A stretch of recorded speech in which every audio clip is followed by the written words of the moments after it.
to Finance Minister. Speaker Sahab, Mustafa Kamal bhai ne jo sood ke hawale se baat ki hai, yahan pe hamare former opposition leader Khurshid Shah sahab tashrif farma hain اور بھی former parliamentarians ہیں.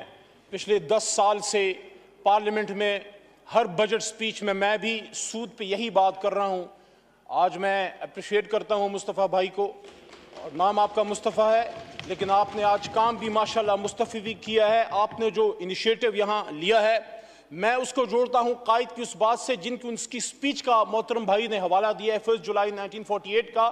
اس کے حوالے سے ایک بات قائد نے سبھی دربار میں محترم ڈپٹی سپیکر صاحب کی تھی اور وہ اس سے بالکل ڈائریکٹلی کنیکٹڈ ہے. قائد نے فرمایا کہ it is my firm belief that our true salvation lies in following the golden rules of conduct set for us by the great lawgiver of Islam, Muhammad sallallahu alaihi wasallam. Let us lay the foundations of our democracy on true Islamic principles of social and economic justice. اور یہی بات پھر قائد نے 1948 میں state bank کو کی جس کا حوالہ محترم فاضل ممبر جناب مصطفیٰ کمال صاحب نے دیا. اور میں ہمیشہ اس فورم پہ as an opposition member from 2013 to 18 on that back benches, as a state minister for parliamentary affairs on that place, and now as an opposition member, I want to remind the State Bank of Pakistan that the founder of the nation had chalked and earmarked a baseline for you, and he had invited you when he said that I shall watch with keenness the work of your research organization in devising the banking principles in accordance with the Islamic principles of economic justice, economic life, banking principles. تو پچھلے 75 سال سے جناب deputy speaker صاحب پاکستان کا state bank, ہماری finance ministry and the people who are connected with the finance division directly, وہ abrogate کر رہے ہیں قائد اعظم محمد علی جناح کی اس ڈائریکشن کو جس میں انہوں نے فرمایا just 30-40 more seconds. I shall watch with keenness the work of your research organization in evolving the banking practices compatible with Islamic ideals of social and economic life.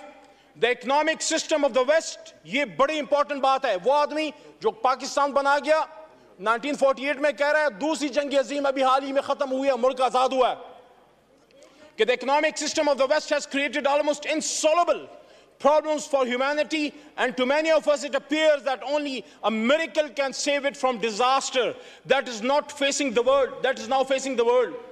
It has failed to do justice between man and to eradicate friction from the international field. کہ Western economic system fail ہو گیا. قائد فرمانے on the contrary, it was largely responsible for 2 world wars in the last half century. The Western world, in spite of its advantages of mechanization and industrial efficiencies, today in a worse mess than ever before in history. اور آخر میں کہتے ہیں the adoption of Western economic theory and practices will not help us in achieving our goal of creating a happy and contented life. We must work our destiny in our way and present to the world an economic system based on true Islamic concept of equality and man and social justice. تو سر آخری line تفصیلی بات تو محترم بھائی نے کر دی ہے.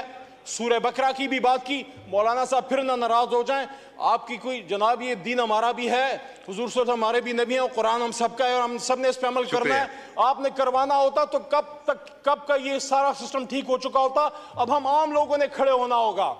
تو میں یہ سجیسٹ کرتا ہوں کہ قرآن میں اللہ کہتے ہیں جس طرح بھائی نے بات کی کہ سود کو اللہ ختم کرتا ہے اور تجارت کو بڑھاتا ہے, اور اللہ رسول سے جنگ ہے سود, اور یہ بھی فرمایا کہ سود جو کرتا ہے وہ اپنی ماں اللہ معاف کرے سے زنا کے برابر ہے.